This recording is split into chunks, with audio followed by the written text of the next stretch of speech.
Buenos días tengan todos ustedes, queridos amigos y amigas. Bienvenidos al canal de YouTube. No se les olvide darle ahí me gusta, su like, abajo la campanita, píquenle, púchenle. Vámonos a las preguntas. Aunque sin lista. Proceso.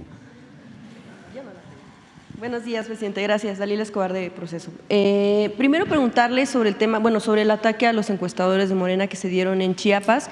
Lo que informó la dirigencia nacional del partido es que dos de ellos perdieron la vida, los encontraron sin vida, y uno más sigue secuestrado.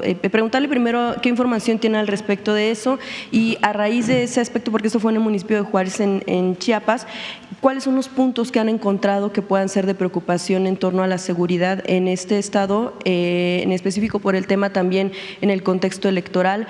¿Cómo van a atender a la población? ¿Cómo van a atender también a quienes trabajen en este contexto de proceso electoral, incluso a quienes participen en cualquier nivel? Y le digo sobre todo en tema de la población porque han señalado que ha habido muchos casos de reclutamiento forzado. A veces ya ni es ni por miedo que se sumen a estas filas, sino porque los meten a la fuerza. Bueno, ya se tiene información de los casos, de lo que lamentablemente sucedió en Juárez, Chiapas, en los límites de Chiapas con Tabasco. Creo que Rosa Isela tiene los datos sobre esto y yo puedo ampliar sobre otros temas, sobre lo que nos estás preguntando acerca de la seguridad de la gente, de los promotores de partidos, de dirigentes, porque vienen las elecciones. Con su permiso, presidente. Primero decir que lamentamos y condenamos la muerte de dos encuestadores del partido Morena y la desaparición de otro de ellos. Expresar nuestra solidaridad y condolencias a los familiares y seres queridos de las víctimas.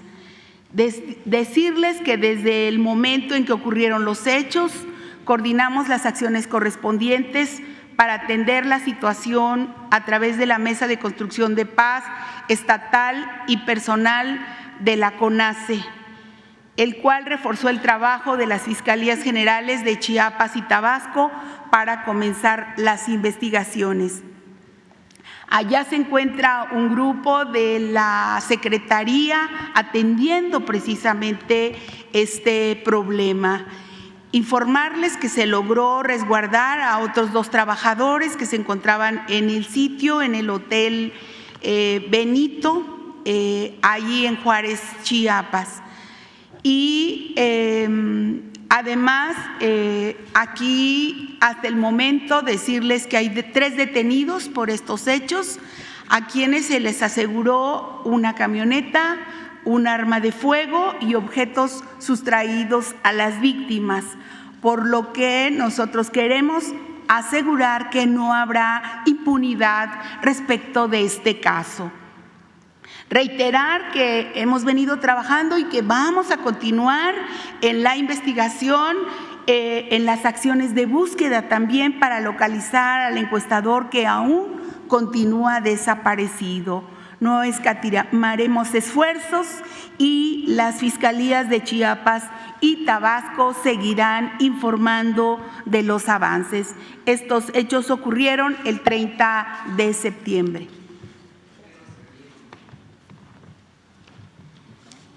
¿Qué otra cosa me preguntaste? Sobre el tema de cómo se va a salvaguardar a las personas que estén en este contexto y a la población por el reclutamiento forzado. Bueno, estamos trabajando en todo el país. Afortunadamente ya se está consolidando la Guardia Nacional. Si vimos el informe, ya son un poco más de 120,000 elementos que están cuidando a la población en las distintas regiones del país. Esto no se tenía antes y se protege a los ciudadanos, es nuestro trabajo. También comentarles que puede darse el hecho de que haya una especie de reclutamiento forzado, una leva por parte de la delincuencia de jóvenes. Lo cierto es que muchos jóvenes están teniendo oportunidades de estudio, de trabajo, lo que no se hacía antes. Y ya no es fácil que puedan los delincuentes fortalecer sus filas, ya no hay este ejército de reserva que tenían anteriormente, cuando los jóvenes no eran tomados en cuenta, cuando lo único que hicieron fue llamar a los jóvenes ninis de manera despectiva, que ni estudian ni trabajan.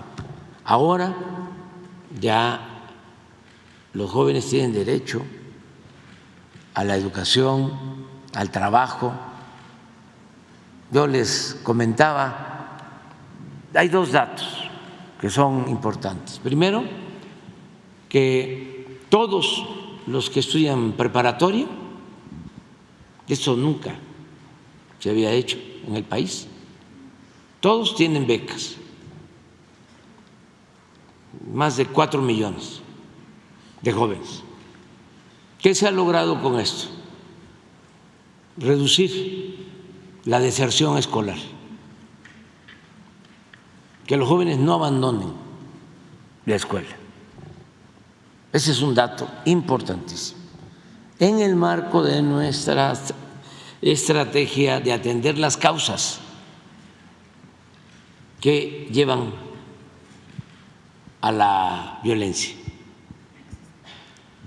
El otro dato importante, ayer lo mencionaba, es de que en lo que va de nuestro gobierno hemos destinado 100,000 millones de pesos solo al programa Jóvenes Construyendo el Futuro. 2,600,000 jóvenes han sido contratados como aprendices, se les paga un salario mínimo, se les otorga un seguro del IMSS, y de estos 2,600,000 jóvenes, el 60% se queda a trabajar de manera permanente, los contratan en los mismos talleres, en las empresas, en los comercios, donde se forman, donde se capacitan. Esto no se hacía antes. En 5 sexenios anteriores, 30 años, destinaron a los jóvenes en general 7,000 millones de pesos. Y nosotros en 5 años, solo en un programa, 100,000 millones de pesos.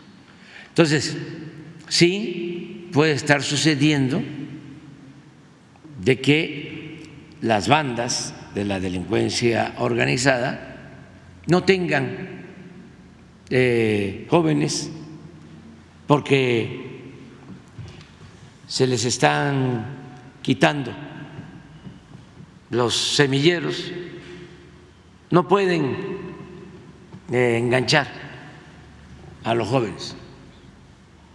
Antes solo decían las autoridades, ahí están los halcones, ahí están los jóvenes halconcitos trabajando para la delincuencia, reportando quiénes entraban a un pueblo, quiénes salían. Todo eso es lo que ha significado la estrategia que hemos aplicado de atender las causas que originan la violencia. Y vamos a seguir adelante, protegiendo a todos. En el caso de los dirigentes, quienes están encabezando a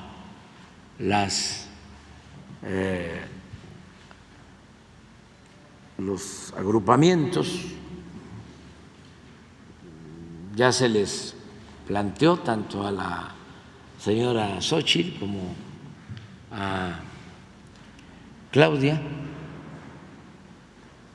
se les planteó que tenemos la obligación de ofrecerles protección, vigilancia. Se está hablando con ellas. Tengo entendido que ya una de ellas aceptó de la vigilancia, la protección. Y hoy hay reunión. ¿Quién aceptó? Aceptó Claudia y hoy a las 12 es la reunión. Sí, no, también para que no se vaya a malinterpretar, no lo ha rechazado, nada más que quiere saber las condiciones y hasta hoy va Hoy 12 del día. a las 12 del día a resolver. Bien, presidente. También si este fue un tema de preocupación que va también de la mano, como usted ha mencionado, con el asunto de los jóvenes, el tema de la migración, de la reunión que se tuvo con funcionarios de Estados Unidos y cómo preparan pues atender, dar pues de cara a procesos electorales en ambos países, sí, y hay veces que se puede recrudecer la violencia en torno a estos contextos, sobre todo por los controles que se puedan querer tener sobre algunos territorios en el país, no nada más aquí. Preguntarle cuál fue el asunto que abordaron y si hay preocupación en torno a esta situación. Bueno, ayer nos reunimos con un representante, el presidente Biden, que tiene que ver con inversiones, con la promoción de inversiones en el mundo, y se habló de proyectos productivos, de la llegada de inversiones a México, del Plan Sonora y de otros proyectos. Básicamente, hay cooperación en lo económico, en lo comercial. Ya se sabe, en este tiempo México ocupa el primer lugar en cuanto a la relación económica, comercial con Estados Unidos. Es el socio económico comercial más importante en el mundo de Estados Unidos. Y nos estamos complementando, se está fortaleciendo la integración económica y está llegando mucha inversión extranjera a México. Ya también se dijo que en el semestre de este año la inversión extranjera que llegó a México suma 30,000 millones de dólares. Como nunca, es histórica. Nunca había llegado tanta inversión extranjera al país. Y otro dato también para informar a la gente de que vamos bien, agradecerle a nuestros paisanos migrantes, es que el Banco de México dio a conocer el incremento en el monto de remesas, lo que envían nuestros paisanos a sus familiares en México, y creció, sigue creciendo de continuar así. El año pasado llegaron 58,000 millones de dólares. Este año, como vamos, va a pasar los 63,000 millones de dólares. Es muy buena noticia. Hablamos de estos temas. De seguridad no hay preocupación en torno No, por la porque llegada de inversión. No. Va a haber una reunión el jueves. Creo que viene el jefe del Departamento de Estado, el señor Blinken, y otros funcionarios. Hay una reunión, viene también el fiscal general de Estados Unidos. Es una reunión de los equipos que trabajan en los temas de migración, de seguridad, narcotráfico, todos estos temas. Esto es el jueves, ¿no? Pasado mañana. Vienen aquí, al Palacio. ¿Sí va a estar usted presente en la reunión? Yo me voy a reunir con ellos, pero es una reunión de trabajo de los equipos. Yo nada más para desearles que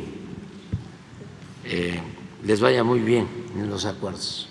Gracias, presidente. En otro tema, en estos días se ha hablado mucho sobre el asunto, bueno, usted ha referido mucho el asunto de estas declaraciones y de toda esta información que surge en torno al extitular de la Unidad Especial de Investigación y Litigación en el caso Ayotzinapa, Omar Gómez Trejo.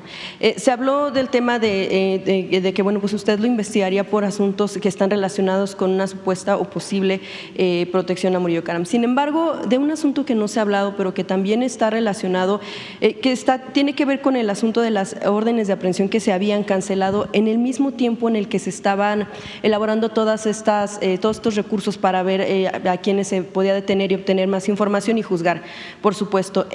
Usted en estos días también mostró dos cartas, una del 12 de agosto del 22, que habla sobre 5 militares, que informa que va a llevarse a cabo un procedimiento contra 5 militares, y una segunda del mayo del 23, que habla de las 16 órdenes de aprehensión, de los 16 militares que podrían estar enfrentándose a las órdenes de aprehensión, que estaban relacionadas también con lo que ya había advertido Omar Gómez Trejo, esta investigación que ya se había dejado, pero que se le dio, por decirlo de alguna manera, el crédito al nuevo titular del caso de la Unidad Especial, Rosendo Gómez Piedra. Quisiera preguntarle, bueno, pues, ¿cuál fue la disposición que usted encontró en el Ejército antes de este tipo de comunicaciones, pues precisamente para que tuvieran que darse 2 cartas para informar sobre este tipo de procedimientos, razón por la que familiares, expertos mantienen la idea de que, bueno, pues es una investigación de cúpula y de acuerdos? Es parte de lo que se ha mencionado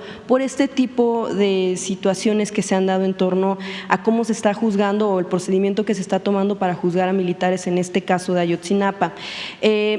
¿Hubo resistencias en este sentido, por lo cual usted tuvo que verse obligada a enviar estas 2 cartas al general secretario? ¿O cómo estuvo la situación del tema de las órdenes de aprehensión? ¿Por qué informarlas si ya había una instrucción que pues tendría que seguirse de abrir el tema de la investigación y de acatar lo que se estuviera haciendo en torno a este caso? Mire, ya lo he explicado, lo vuelvo a describir.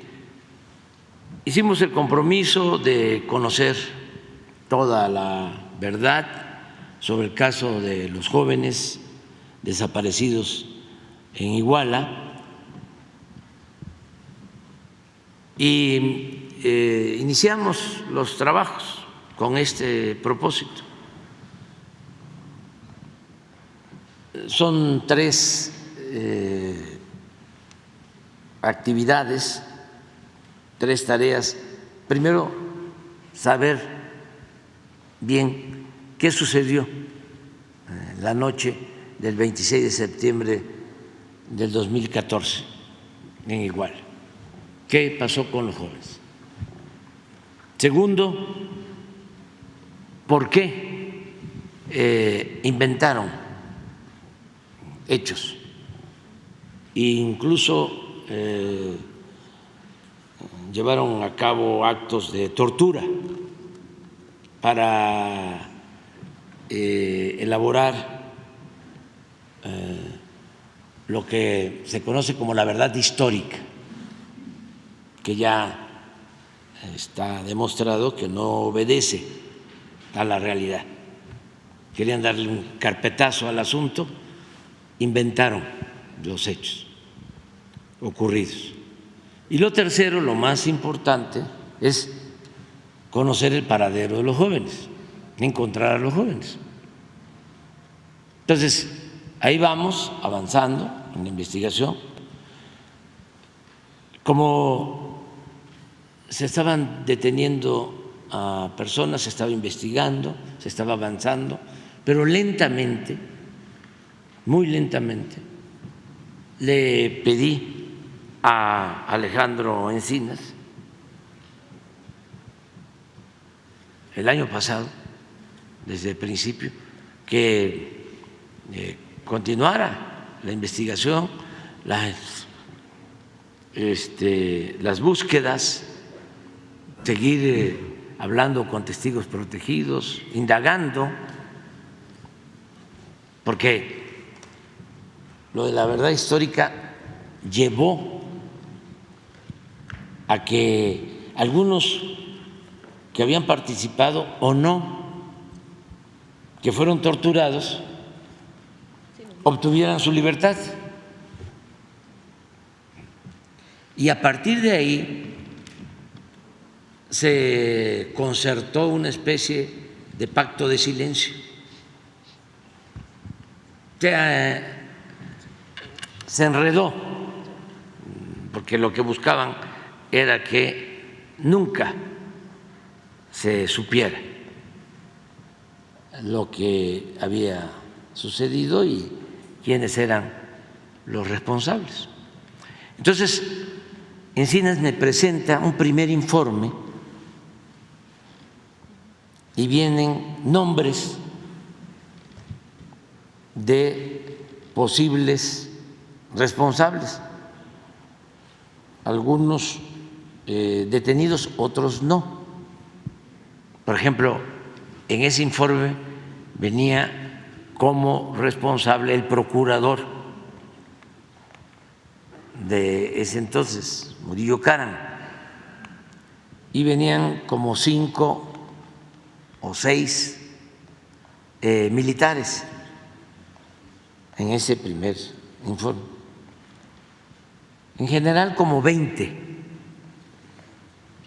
que había que solicitar las órdenes de aprehensión. De manera extraña, había pasado mucho tiempo y el procurador, por ejemplo, que ya había él asumido su responsabilidad, permanecía en libertad. Había pasado muchísimo tiempo. Después de que él había declarado ese dominio público su responsabilidad en el proceso de investigación. Él y el señor Cerón. Entonces, nos reunimos una vez que tenemos el reporte, porque habíamos llegado a un acuerdo con el presidente de la Corte, con el fiscal, de que este era un asunto de Estado y que teníamos que ir a fondo y ayudarnos para conocer la verdad y hacer justicia. Entonces, cuando me entregan el informe, el primer reporte, los llamo, nos reunimos Y aquí está, les informo, este reporte de la comisión que se creó con ese propósito, el reporte que entregó Alejandro Encinas. Trabajen para que se consoliden las averiguaciones con pruebas y, de ser el caso, que se soliciten las órdenes de aprehensión. Ahí pasó algo muy raro. Hubo una rebelión en la Fiscalía General y en la Fiscalía Especial. Y se negaron, esto el fiscal especial lo acaba de decir, lo reconoce. Que no podía ser en 24 horas lo que Sí, porque podía haber un riesgo ahí. Sí, pero es muy raro porque también la del GEI, una señora, me dijo a mí que necesitaban 90 días. Imagínense ustedes con la red que yo considero de complicidades, llegaba hasta la Fiscalía, inclusive la red de complicidades que llegaba a la Fiscalía Especial, pues iban a fugar todos. No íbamos a detener a nadie. Y actuando de manera precavida, pues uno supone de que pueden estar apostando, porque también ya este asunto lo tiene como bandera el bloque conservador y la OEA y este organismo de Derechos Humanos, la Comisión Interamericana de Derechos Humanos, que la dirigió Álvarez y Casa, y que sigue teniendo mucha influencia en todos estos grupos. Entonces, ¿qué sucedió? Que hay una rebelión y se queda el fiscal con 2, 3 ayudantes, ministerios públicos, elaborando la documentación para presentar las órdenes de aprehensión, y renuncian ministerios públicos y renuncia el mismo fiscal. Entonces, me llamó mucho la atención. Para dinamitar la decisión de actuar, quieren de último momento incorporar a 10, 15 militares más, 20 militares más, pensando, porque no nos conocen o piensan que somos iguales, de que de esa manera íbamos a dar marcha atrás, de que no íbamos a actuar, porque no íbamos a querer tener un problema con el ejército. ¿Se hubiera tenido, presidente? O sea, sí se hubiera dado. No, porque el ejército y sus mandos actúan con lealtad y yo soy el comandante supremo de las Fuerzas Armadas. Nunca voy a dar una orden para reprimir al pueblo, pero sí doy órdenes para que se haga realidad la justicia. Espérame, porque es interesante, ¿no?, el tema. Entonces, renuncian, se van hasta los de la Interamericana en protesta, no todos, se fueron como Del GIEI se quedaron dos, pero se fueron los demás, entre los que se fue esta señora que me dijo que por qué no esperábamos 90 días. No, esa se quedó, no, es otra señora. Por eso yo lo lamento mucho, porque pues, esto no es un asunto personal, pero estaba el procurador Murillo Karam como si nada, y todos tranquilos. Entonces se actúa. También argumentaban que no estaban sólidas las investigaciones, tan sólidas que los abogados que los defienden no han podido liberarlos, aun cuando tienen buenas influencias. Entonces, ¿por qué di la orden por escrito? Para que no quedara duda de que actuamos en contra de la impunidad y que además no se puede juzgar a una institución como el Ejército, fundamental para el fortalecimiento del Estado Nacional, fundamental para mantener nuestra independencia, nuestra soberanía.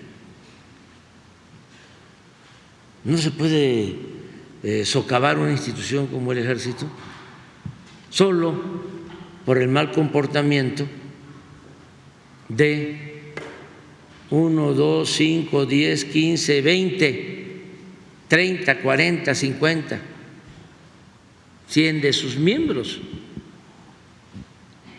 El error que cometieron en su momento, cuando fabricaron la llamada verdad histórica, fue querer ocultar las cosas. Nosotros no ocultamos nada.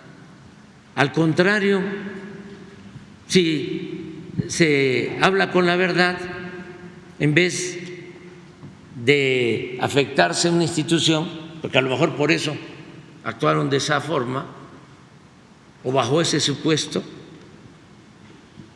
se fortalecen las instituciones, no se debilitan cuando se actúa con rectitud, con integridad. Además, no es condenar a nadie, no es un juicio sumario, es presentar pruebas que los que defienden a los militares detenidos y a los civiles detenidos, ¿sí?, puedan defender a sus representados. Eso es la justicia. Entonces, se llevó a cabo eso primero y luego se continuó la investigación y se amplió a otros militares. Los 16 son los mismos de las 21 de las órdenes de aprehensión que se cancelaron cuando estaba Gómez Trejo y después se reactivaron cuando estaba Rosendo Gómez. Sí, Gómez Pino. no sé si son exactamente los mismos, pero sí todos los que se consideran que han participado de manera directa o indirecta son presuntos responsables. Por ejemplo, hay un general que en ese entonces era coronel y antes de Ayotzinapa, antes de septiembre, un mes o 2 meses antes, hay unas grabaciones que hace la DEA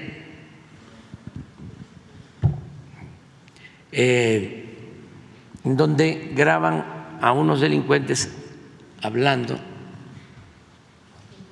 de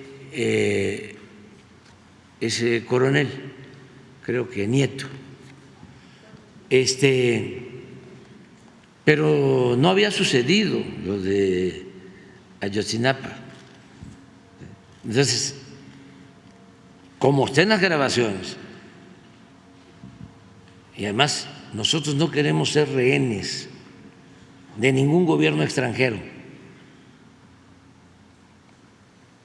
Yo recuerdo que cuando lo de Ayotzinapa, en campaña, la señora Clinton, que era la secretaria del Departamento de Estado, señaló, dijo que si llegaba a la presidencia, no, que si ella fuese autoridad mexicana, no descansaría hasta encontrar a los jóvenes. O sea, cuando ella habla de esa manera es porque posiblemente tenían ellos información.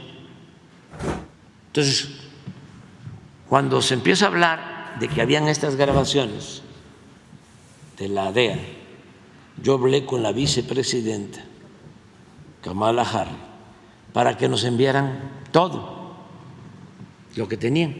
Y sí, nos enviaron grabaciones.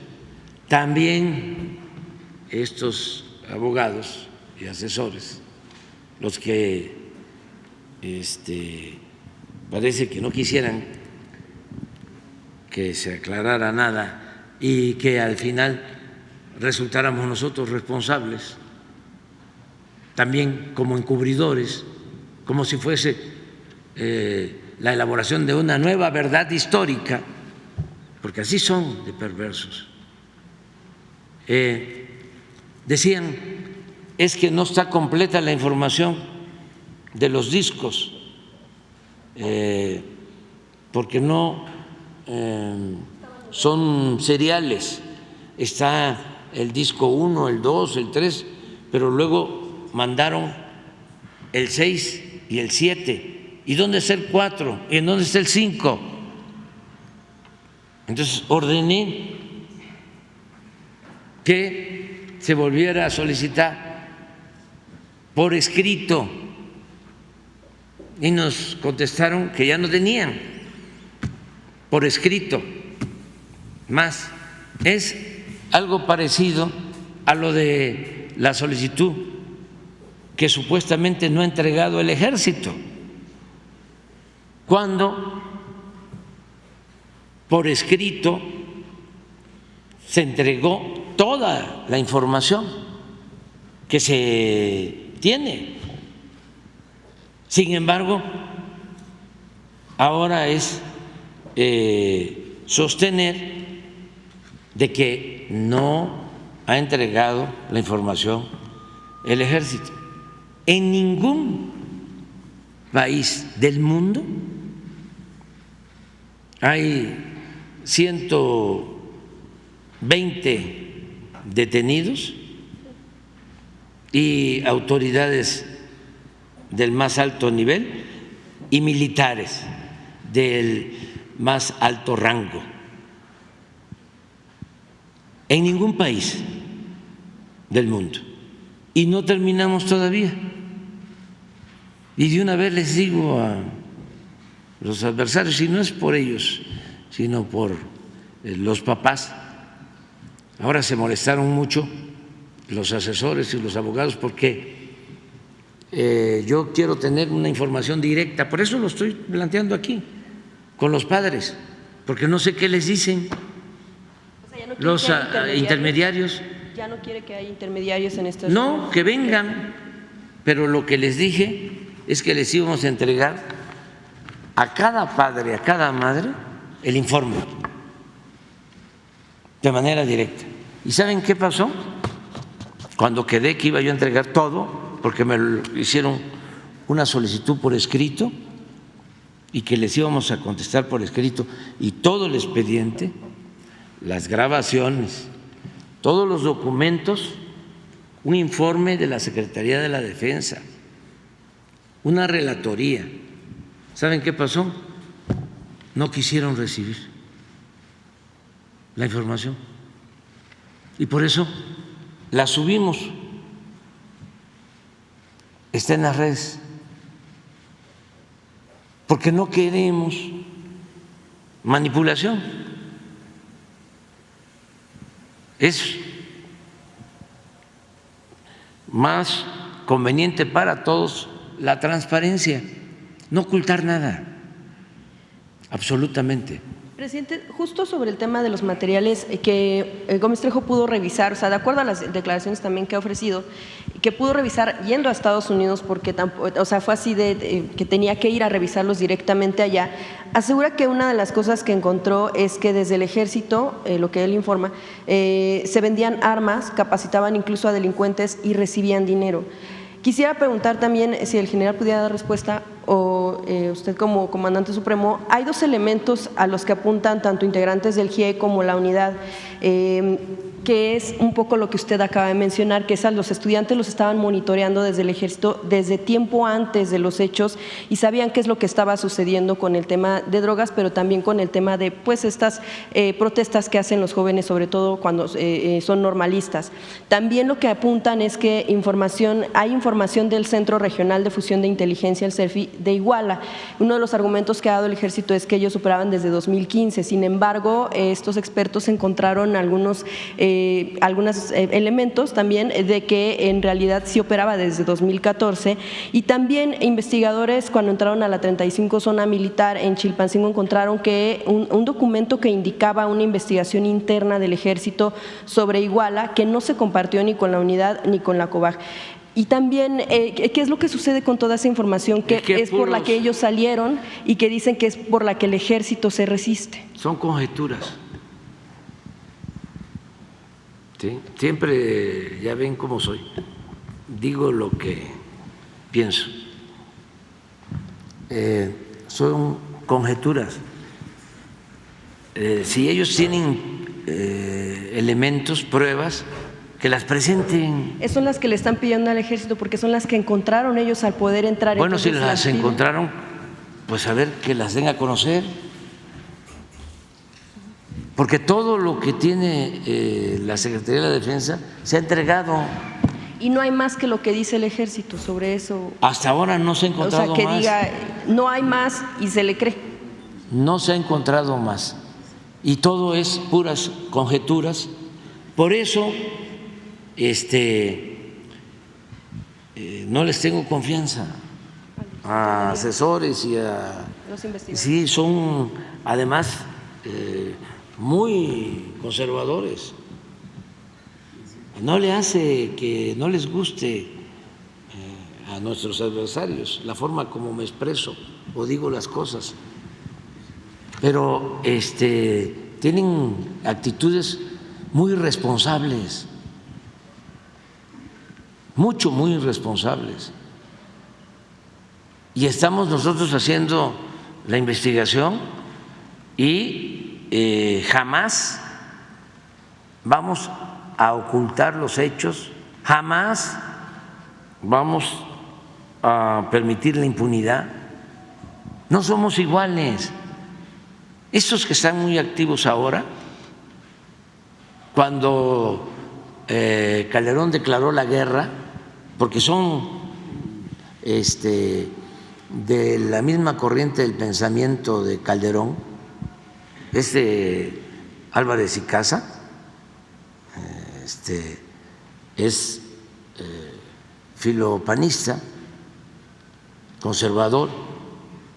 Me consta, estábamos protestando porque nos habían robado la presidencia cuando impusieron a Calderón y él estaba como presidente de Derechos Humanos en la Ciudad de México y estaba recomendando que nos desalojaran de Derechos Humanos. Es que se disfrazan de ambientalistas, de defensores de derechos humanos, bueno, de intelectuales, etcétera, etcétera, etcétera. Pero con todos los aparatos de inteligencia que tiene el ejército, ¿sí sería creíble que entonces no supieran sobre los movimientos tanto de los grupos del crimen como de los propios estudiantes, todo lo que supieran a dónde van? Todo lo que se ha logrado ha sido porque han habido informes del Ejército, de Marina, de las instituciones. No ocultamos nada. Incluso ya usted lo adelantaba, Ángela Huitrago, del GIEI, que fue de las últimas que quedó, afirma en una entrevista a Proceso que al Ejército se le debería de investigar por desobediencia, obstrucción y ocultamiento por no entregar toda la información. Un poco, bueno, ya usted adelantaba el asunto sobre que no es real lo que ellos están informando, pero entonces… No es real. No es real. ¿Por qué lo dirían? ¿Mande? ¿Por qué lo dirían si hicieron la investigación y esa era su tarea, su Porque objetivo? yo hablaba con ellos y nunca me entregaron nada que probara sus dichos. Y una cosa es lo que le dicen a Proceso y a Carmen Aristegui, y otra cosa es la realidad. Y ya basta de estar administrando el dolor de la gente, porque no se debe utilizar el dolor del pueblo, no se puede estar engañando, hay que actuar con la verdad, hay que decir la verdad. Y si por cuestiones políticas o ideológicas la consigna es fue el Estado, fue el Ejército y de ahí no salimos, pues yo les puedo decir, en primer lugar, de que fue el Estado, claro que fue el Estado, sin duda, porque el Estado pudo en su momento aclarar las cosas y no fabricar mentiras. De eso no hay duda. Y aunque hayan participado autoridades locales y policías municipales, es el Estado. De eso no hay duda. Lo otro, el Ejército. A ver, eso pudieron haber participado algunos elementos del Ejército, pero lo que sucedió en Ayotzinapa tuvo que ver más con decisiones de autoridades locales y con la delincuencia, con el contubernio, con la asociación delictuosa entre autoridades locales, policías municipales, esa es mi hipótesis, y la delincuencia que dominaba esa región.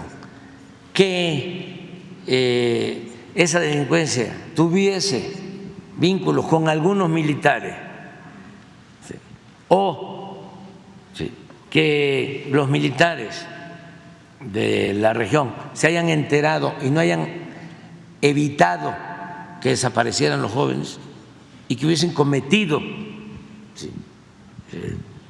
el delito de omisión, es otra cosa, a que desde el gobierno, desde arriba, Peña hubiese ordenado, o el general secretario de entonces, la desaparición de los jóvenes. No, ¿sí? Y como me gusta decir las cosas claras, ¿sí?, vamos a seguir investigando. Y si es como ellos sostienen, ¿sí?, y yo estoy equivocado, lo voy a reconocer, porque lo que estimo más importante en mi vida es actuar con honestidad. No soy un falsario. Pero hasta ahora lo que tenemos investigado me lleva a eso. Y también para los padres,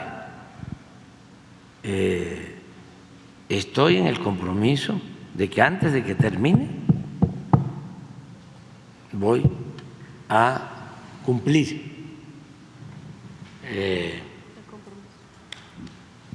dando a conocer lo que sucedió y castigando a los responsables, que no haya impunidad y, lo más importante, el no dejar de buscar a los jóvenes.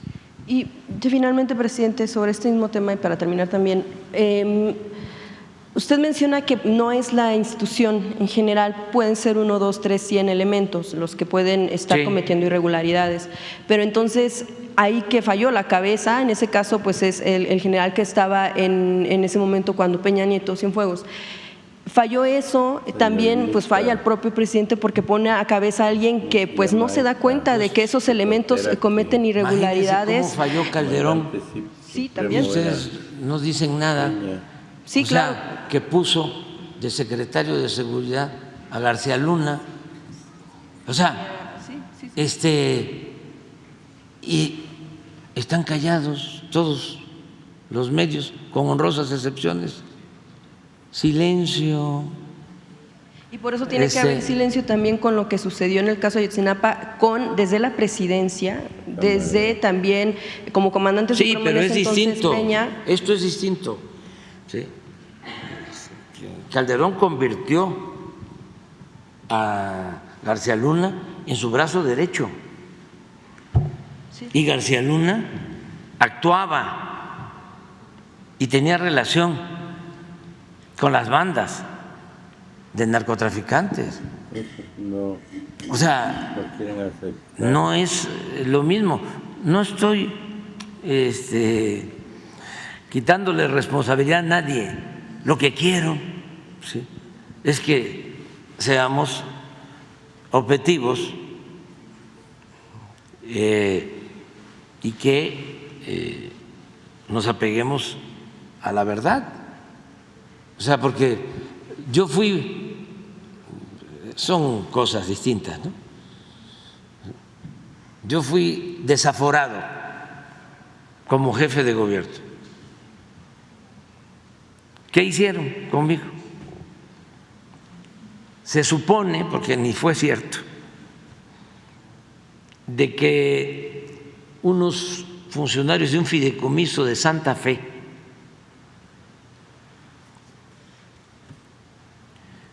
ando tratando de acordarme cómo se llamaba ese fideicomiso,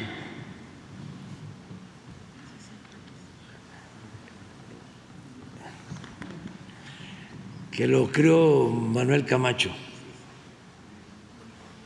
el fideicomiso de Santa Fe. ¿Ah?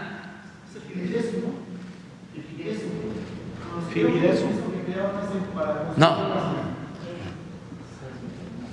Servimet.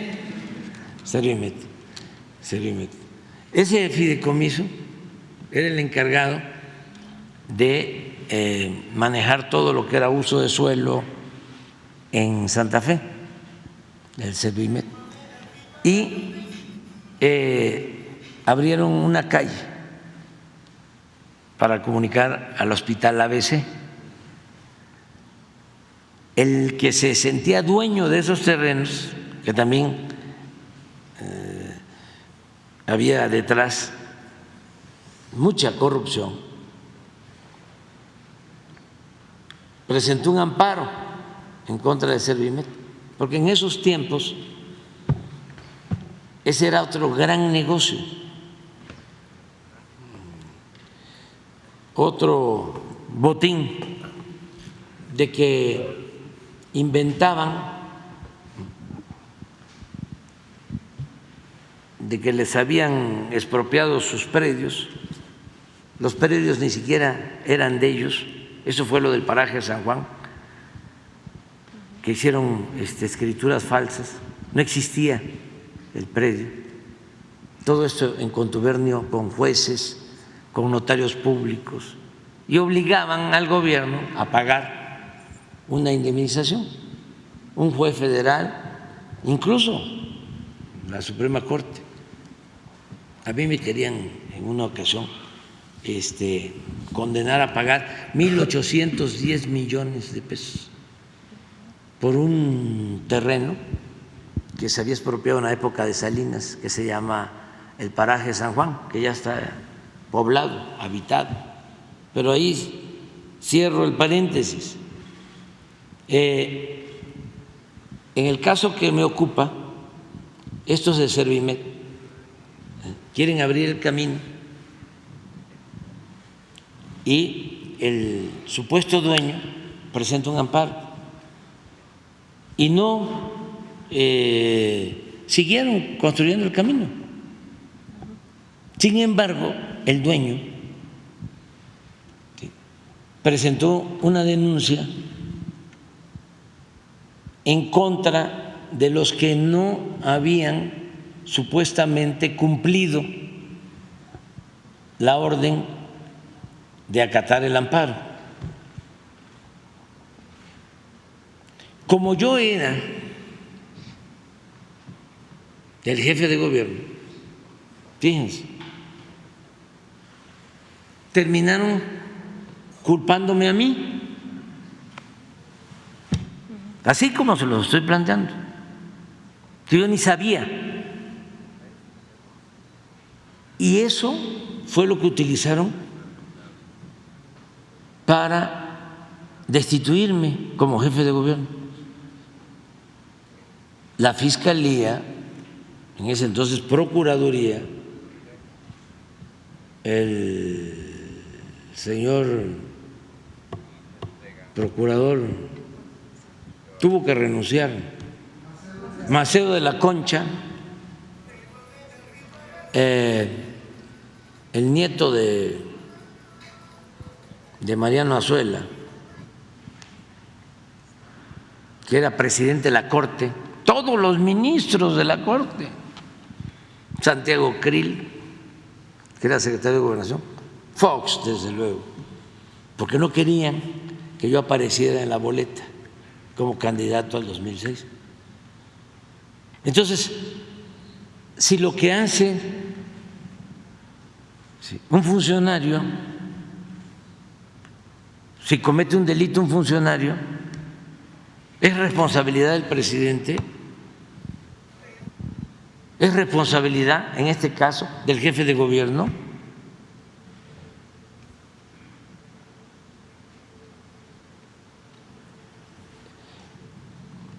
Entonces, sí, hay que ver, bueno, les decía yo el caso del militar, este último que se detuvo, que es general, pues está acusado, por lo que tú planteas, por supuesta vinculación con el crimen organizado, pero no en la desaparición de los jóvenes de Ayotzinapa. Pero pues fue generando todo el escenario, Sí, tipo de situaciones. Es claro, por eso que pero la acusación directa, ¿sí?, es porque un mes o 2 meses antes, de acuerdo a esta grabación de la DEA, aparece que un delincuente dice que contaban con el apoyo de este coronel. Y si es así, pues se tiene que castigar. Por eso está en la cárcel. Pero de ahí, sí, a decir, fue el ejército,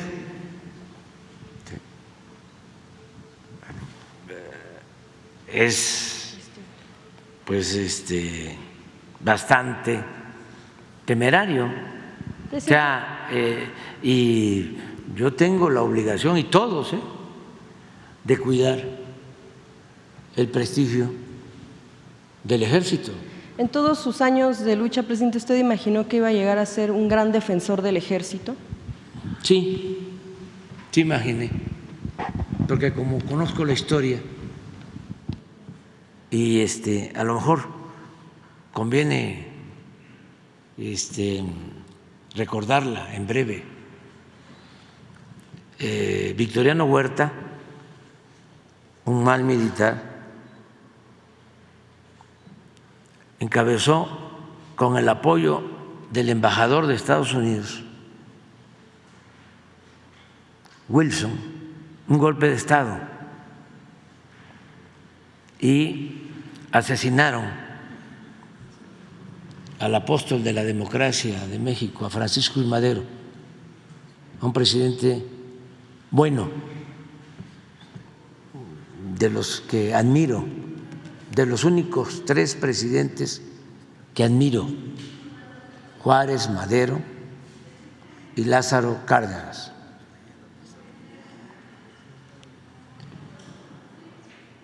Y un gobernador, el único, Venustiano Carranza, gobernador de Coahuila, desde que detuvieron al presidente Madero aquí, en la sala de juntas, de donde despacho, y lo bajaron a la intendencia y lo tuvieron 4 o 5 días preso, junto con el vicepresidente José María Pino Suárez, en la intendencia, que por eso hicimos un museo y se llama la Intendencia de la Traición. Y ahí estuvieron, y de ahí lo sacaron.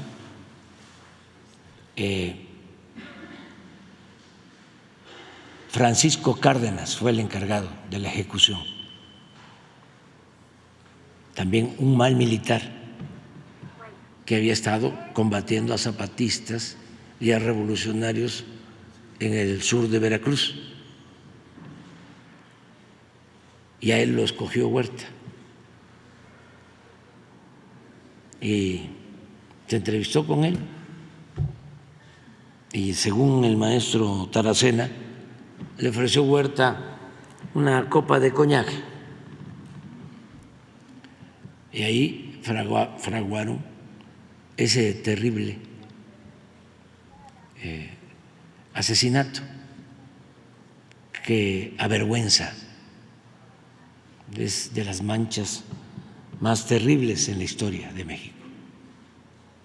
Bueno, Huerta manda un telegrama diciendo a todos los gobernadores que él era el presidente, y todos, menos uno, se sometieron.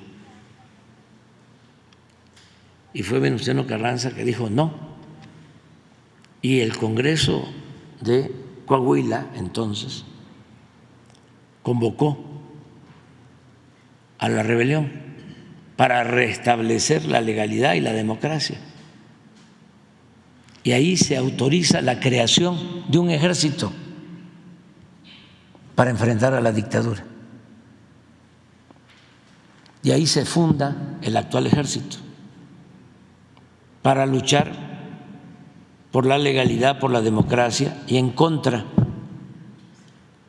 de la usurpación y del asesinato del presidente Madero. Entonces, como conozco eso, pero además conozco todos los pueblos de México, y en los pueblos de México viven la familia de los soldados y son hijos de campesinos y hijos de obreros, hijos de comerciantes. Nada más para el informe de ustedes, de los 25, 26 generales de división que hay en el país, la mayoría son hijos de campesinos, hijos de obreros, hijos de mecánicos, hijos de comerciantes, hijos de militares. Nuestro ejército es un ejército popular.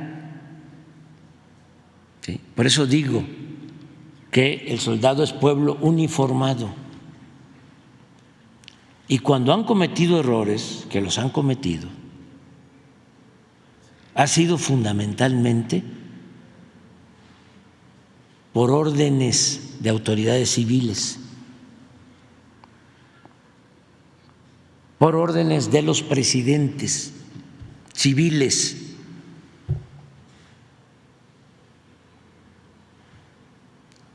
Entonces, sí, tienes razón, defiendo al ejército y defiendo a las Fuerzas Armadas. Y ¿saben quién también defiende al ejército y defiende a las Fuerzas Armadas? La mayoría del pueblo de México. Y como decía el liberal, el nigromante Ignacio Ramírez, en el tema religioso, él era anticlerical, pero decía: yo me hinco donde se hinque el pueblo. ¿No pones la última encuesta sobre qué opina el pueblo de México del Ejército y de la Marina?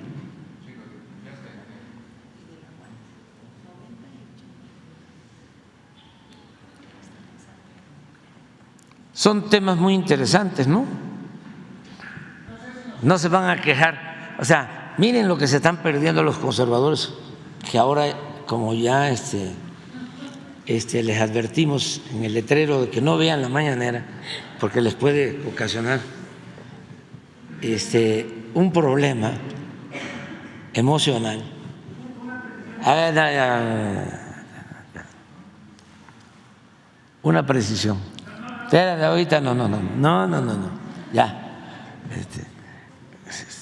Vamos a ver nada más esto. Y no hay impunidad para nadie.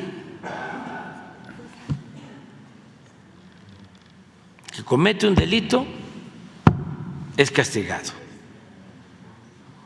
Pero ya basta de simular. Ya les he platicado cómo todos estos de las organizaciones supuestamente no gubernamentales, progres, buena ondita, se opusieron a nuestro movimiento, llamaban a no votar.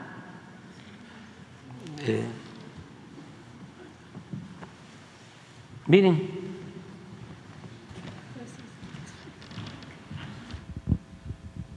y es el INEGI.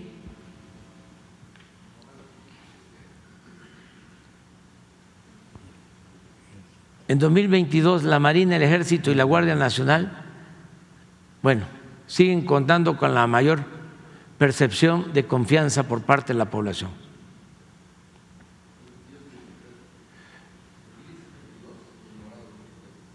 Marina, 89.6. ¿Qué año? 22. 23, 90.1.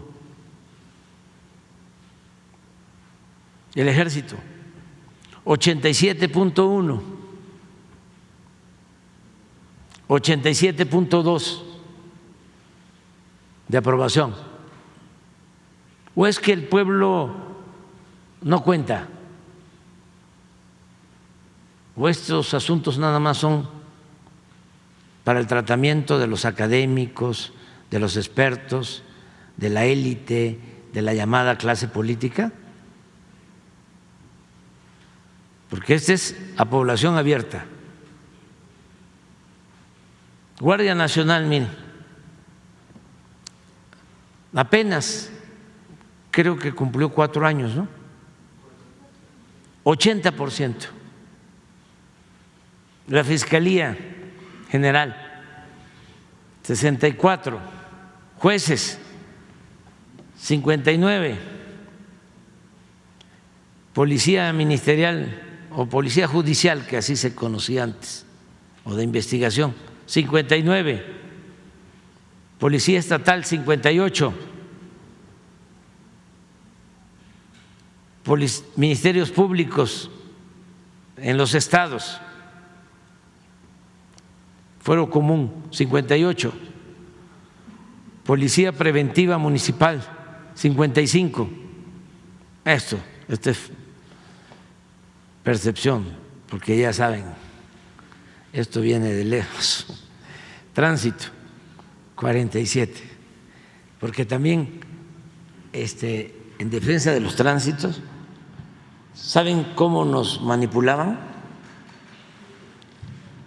De que la corrupción era la mordida. La corrupción, así lo difundía la mafia del poder político y del poder económico, eran los de tránsito, la mordida. Y los grandes atracos que se cometían no eran calificados como corrupción. Robaban a manos llenas los de arriba y no perdían ni siquiera su respetabilidad. Hasta se llegaba a decirle a los hijos: estudia para que cuando seas grande. Algunos casos, no todos, pero sí se les decía: estudia para que cuando seas grande seas como don fulano, don mengano, don perengano. Unos reverendos ladrones. Entonces, esto es, y no somos iguales. Vamos a aclarar todo. Nos falta menos de un año, pero estamos trabajando. Ahora ya Luisa María y Rosa Isela me están ayudando también para avanzar en el caso de Ayotzinapa, y aprovechando pedirle a quienes tienen información, a quienes participaron y están arrepentidos, decirles que es tan importante hacer justicia y encontrar a los jóvenes que hay lo que se llaman testigos protegidos, criterios de oportunidad, todo lo que ayuden dándonos información, te los vamos a agradecer mucho. Y nosotros protegemos, ayudamos a quienes nos apoyen, que recuerden que el gobierno somos todos y todos podemos ayudar.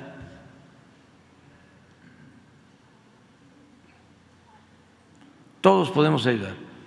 Entonces, hay quienes participaron, están libres, saben lo que sucedió, hay quienes están en la cárcel, hay familiares, mucha gente que nos puede ayudar, y los vamos a cuidar, los vamos a proteger, y les vamos a agradecer mucho. Va a ser una gran contribución el ayudarnos a esclarecer estos hechos, porque así es como se va purificando la vida pública del país.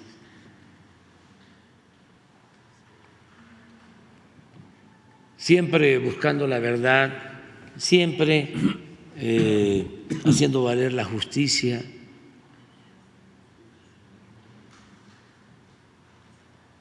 Entonces, que nos ayuden todos. Adelante.